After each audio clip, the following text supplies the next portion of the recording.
Hey, if you're just starting out your YouTube channel, these are some of my tips on things you should try to do to improve your channel early on. They don't really cost a lot of money, and some of them just come down to managing how you're using your time.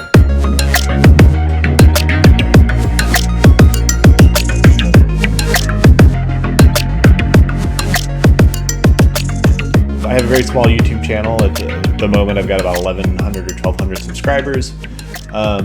But some of the things that work really well for me is when, probably the biggest one is when I started just making videos more regularly and posting them. So, I think consistency is such a big thing with the algorithm. Like, it's going to promote people who are active, and just also early on in your channel, really one of the things you need to be doing is just making videos regularly. Because you just have a lot to learn early on, and I mean really at any point, but especially early on, and just getting some practice in and figuring out how to make something like slightly better from video to video is going to be the quickest way to learn and grow. So, some of those things are technical things you could do. Some of them are just, getting used to being in front of a camera. And then other ones are just like skills you'll build up, like figuring out how to do editing and figuring out, all the little, all that goes into that. There's a lot that goes into editing. So it's not just one thing. But really some of the best things you can do early on, you don't require just spending a whole lot of money. If you have a decent smartphone, the camera on that is probably good enough to get you going. So some of the things that I would recommend is just like figuring out a way to do recordings with your smartphone, and you may have to try some things that you haven't tried before. Like you might want to get a nice little stand that has like a clamp for a phone, and that way you can set your phone up on like a desktop. Like right now I'm using what's called like a Joby, which is the little adjustable stand with a camera mounted on top. I happen to have like a DSLR mounted, but you can use, if you have a phone, you can get a phone mount that'll just clamp like this onto it, and you can set it up. And even if you have a phone like this is a Note, it's got a built-in kind of it's got a pin here with some buttons on it, so it's actually really convenient because you can set it up so that once it's on a stand, you can just kind of remote control start and stop it. And the quality on that is going to be surprisingly good on most modern phones. So if you're worried you're gonna have to spend a whole bunch of money just to get going, I wouldn't be concerned. I would try using your phone. Something else you can do that's pretty easy to do but is not going to be as good of quality is to just use a webcam. One thing that can be hard with webcams is just like positioning them correctly too. So if you do use one, you still may want to look and see if you have like a little mount, like a hole for like a threaded screw on the bottom. But yeah, if you can like mount it so that it's more kind of like eye level instead of sitting way up on top of a monitor or something, or way low on like a laptop monitor down here, that's going to work out better for you. And once you've kind of got, something figured out where you can record video, probably the next biggest thing I would suggest is just getting decent lighting. And some of the best lighting you can get is natural lighting. So if you happen to have a room with a nice big window, you may just try recording facing that window when you have decent light outside. Now, one thing you want to make sure is that it's not too harsh and too direct in casting shadows, but you could do things like put some kind of, transparent, semi-transparent, like a white thin cloth or something like that over the window to diffuse it a bit if that's a problem. But generally if you can get good natural light, that's about as good as it gets. If you want to step it up a bit, you can just make sure you have, a light that's maybe like a desk lamp or something like that that's relatively close to you to kind of fill in. Because what'll happen is most rooms typically get lit from overhead lights that are kind of mounted in the middle of the ceiling. And what that'll do is it'll just cast shadows like straight down, and it'll look kind of weird. So if you do have one of those and you can't turn it off, or it's your main light, it's good to get another light that's like going to fill in all the like shadowy spots. So if you have some lamps or just some little cheap like LED, you can buy like little cheap LED lights or bigger kind of LED arrays. You can use those to help out. When I'm filming this video, I've got one overhead light.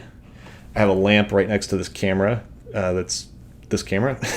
And then in the background, I have just a really inexpensive LED strip. I think it was like, $25 or something like that. Yeah, so you don't have to spend a lot of money. You can if you want, but you can, for under $50, you should be able to find something that works pretty well for you, at least to get going. Another big thing you can do is just make sure your audio quality is good. I would say it's more important that you actually have good audio quality than good video quality. So, see if you have a microphone. Maybe maybe you have a microphone that's built into your webcam that's okay, or built into your laptop that's okay, or your phone even. If you wanted to spend a little bit, you could get kind of like less expensive, in terms of audio gear, on the less expensive end. You could get something like a Yeti microphone, like a Blue Yeti, or they make some smaller, kind of more portable microphones that aren't bad. I think early on I bought some kind of inexpensive microphone from like Best Buy that you could just put in front of you, that was kind of meant for podcasting on the go, and it was like $40 or $50 or something. So you don't have to do a lot. And then the other thing you can do is make sure when you're recording your audio that you can usually see levels for like how loud the input is. And what you want to make sure you do is you keep that kind of in the middle to the low end. You don't want it to go like super high, because if you go, sometimes you'll see it'll go from like green to red, or it'll get really close to the max. And if you get close to the max or go over, what's going to happen is it's just going to like clip the audio. It won't actually get it, and you just hear weird kind of like popping kind of noises and stuff. So that is something you want to avoid. Also, with any microphone, it's good to avoid having